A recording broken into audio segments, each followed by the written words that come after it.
Hello eco-conscious viewers, and welcome to today's Planet Earth, Our Loving Home.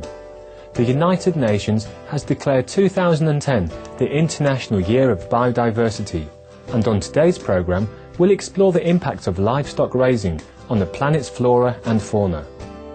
Earth is home to countless species, which all cooperate with one another to maintain the health of the biosphere. We human beings are also part of the global ecosystem, and our lives and survival are closely related to those of other species.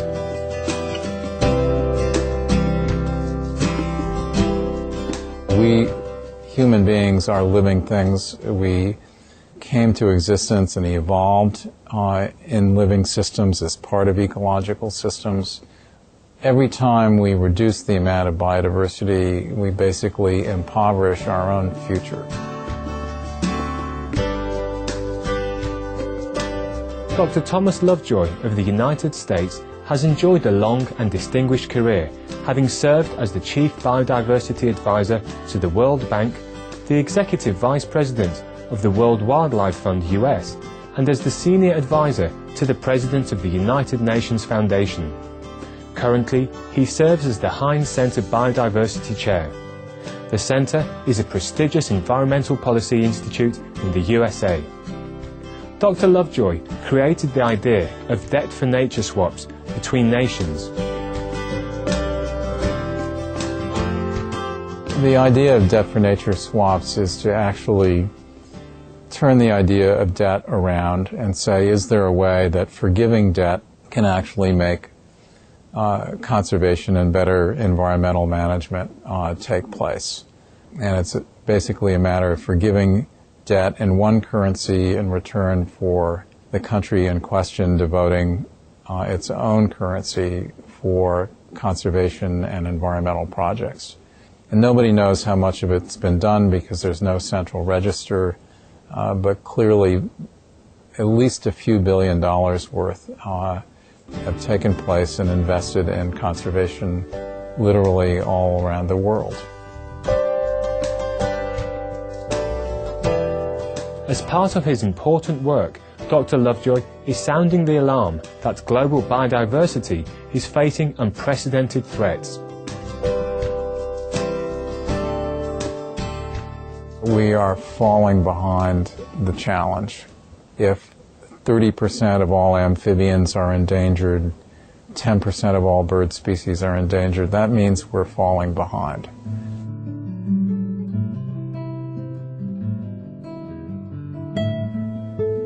At present, the number of species in most of the world's ecosystems is declining, while the function of nearly all these systems is also shrinking. United Nations scientists estimate that globally, species are disappearing at an unprecedented rate of 50 to 1,000 times faster than the background rate, or the rate of extinction before humans became the primary cause of extinctions, based on fossil records. According to the latest International Union for the Conservation of Nature's, or IUCN's, Red List of Threatened Species, 17,291 species out of the 47,677 species assessed are threatened with extinction. It was found that 21% of all known mammals, 30% of all known amphibians, 12% of all known birds, and 28% of reptiles, 37% of freshwater fishes, 70% of plants, and 35% of invertebrates assessed thus far are in danger of disappearing. Jane Smart, director of the group's research team, warned that scientific evidence of a serious extinction crisis is mounting. The growing rate of global species loss is closely related to the rapid growth of the livestock industry in recent decades. Many scientific studies have shown the devastating impact the livestock sector has on biodiversity. For example, the 2006 report by the United Nations Food and Agriculture Organization, or FAO, entitled Livestock's Long Shadow, points out that the livestock industry is one of the leading causes of falling biodiversity levels. The report states that the livestock industry plays a major role in almost all the serious environmental issues on the planet, including deforestation, land degradation, pollution, climate change, sedimentation of coastal areas and water shortages, all of which have a severely negative impact on global biodiversity. In addition, the livestock sector is a major driver of overfishing and a facilitator of non-native species changing ecological systems in detrimental ways. According to a 2005 study on terrestrial ecoregions by the World Wildlife Fund, or WWF, some 306 of the Earth's 825 known regions are facing threats from livestock production. Another analysis of the 35 global hotspots for biodiversity done by Conservation International reveals that 23 are now seriously affected by livestock production. Scientists have found that livestock raising leads to a decrease in the abundance of species in areas where it is practiced. For example, Australian researchers discovered that in arid rangeland zones of South Australia, the numbers of most species in paddocks are lower than in areas that have never been used to raise animals. Due to livestock production, most of the original vegetation in the region's paddocks has been destroyed and replaced by a grazing lawn. In addition, the native animals have lost their familiar habitats to these large empty spaces. Per livestock's long shadow, over 1/4 of the planet's ice-free terrestrial surface has been or is used for livestock grazing, and when the space taken by crop cultivation for animal feed is accounted for, nearly 1/3 of Earth's total land is used in some way for livestock production. Scientists estimate that 1 in 10 known species lives in the Amazon rainforest, and this region has the greatest amount of biodiversity on the planet. Approximately 80% of the Amazon rainforest that has been felled thus far has been due to livestock production activities. A 2009 report by the United Nations Environmental Programme, or UNEP, states that 26 species of plants and animals in the Amazon region have gone extinct due to deforestation, while another 644 kinds of flora and fauna, including the red-faced spider monkey, the spectacled bear and the otter, are on the brink of extinction. In reality, the actual number of flora and fauna that have already disappeared is far higher, because some species likely became extinct before scientists had a chance to learn of their existence. When we return, we'll continue our discussion of the livestock industry's serious effects on global biodiversity. Please stay tuned to Supreme Master Television.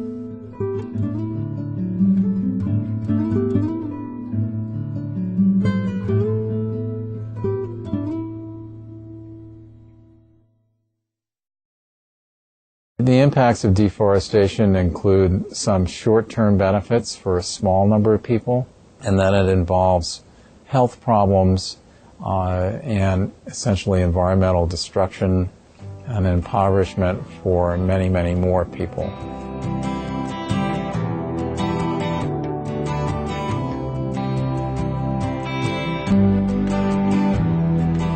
Welcome back to Planet Earth, our loving home. As declared by the United Nations, 2010 is the International Year of Biodiversity, and today we are focusing on the enormously damaging consequences of livestock production on the planet's flora and fauna. As more than 1/4 of the planet's ice-free terrestrial surface is being used for grazing, scientists have found that the destructive impact of livestock raising on the ecosystems of these areas is staggering, with substantial land degradation being a direct result of the intensive animal agriculture practices.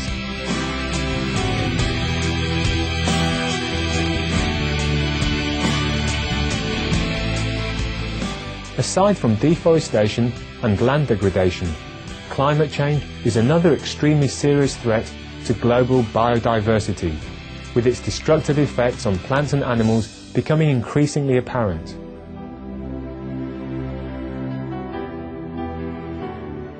Plant and animal life is responding and changing and moving all over the world.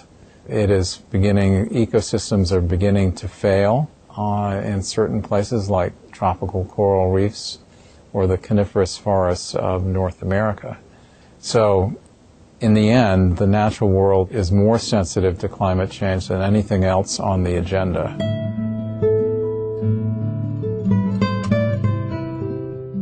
In their recently published paper, Livestock and Climate Change in World Watch magazine, former and current World Bank environmental experts Dr. Robert Goodland and Jeff Anhang conclude that more than 51% of human-caused global greenhouse gas emissions come from the livestock industry. These experts also point out that factory farming puts out enormous amounts of methane, accounting for more than 37% of all anthropogenic sources. This toxic gas has 72 times the global warming potential of carbon dioxide over a 20-year period. Global warming is accelerating the extinction rate of flora and fauna across the world. Without a wide array of plants and animals on Earth, humankind's survival is in serious doubt.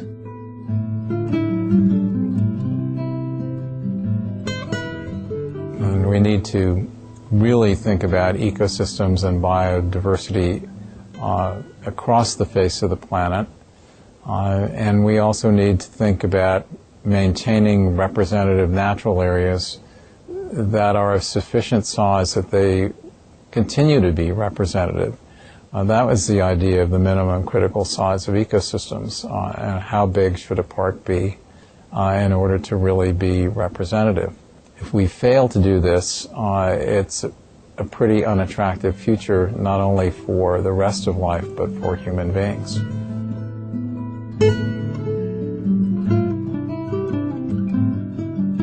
As individuals, we have many effective ways to protect biodiversity and help save our planet.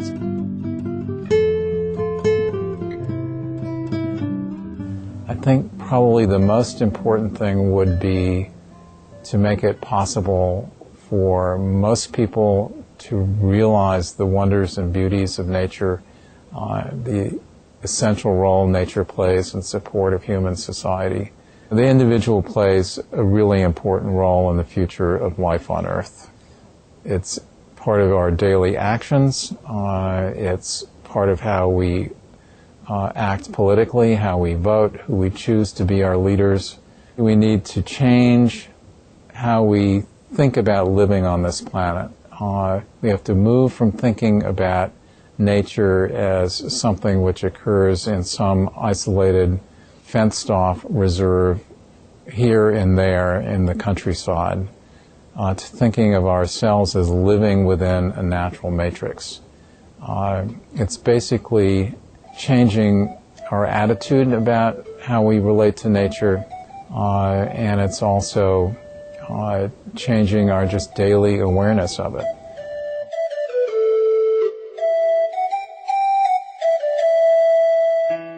The fastest and most effective way to eliminate the destructive effects of livestock production on biodiversity and to mitigate climate change is following the organic vegan diet. If all of humanity quickly adopts an animal-free lifestyle, we can ensure a healthy, beautiful planet for all life on Earth for generations to come. We conclude today's program with Dr. Lovejoy's beautiful vision for the future.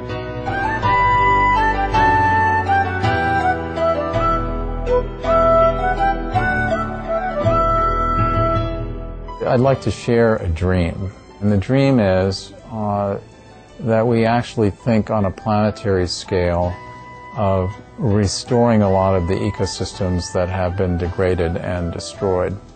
That would be reforestation in places like the southern Amazon, restoring degraded grazing lands in places like Australia, practicing agriculture in ways that puts carbon back in the soil, and literally makes the planet greener than it is today. That would achieve two things. It would literally remove a significant fraction of carbon dioxide from the atmosphere and thereby eliminate some of the climate change that we're facing. But it would also make all those ecosystems better able to withstand climate change and deliver all the other ecosystem service benefits that we get from ecosystems, whether it's watersheds or the increase of knowledge of essentially the life sciences, which are so important to us.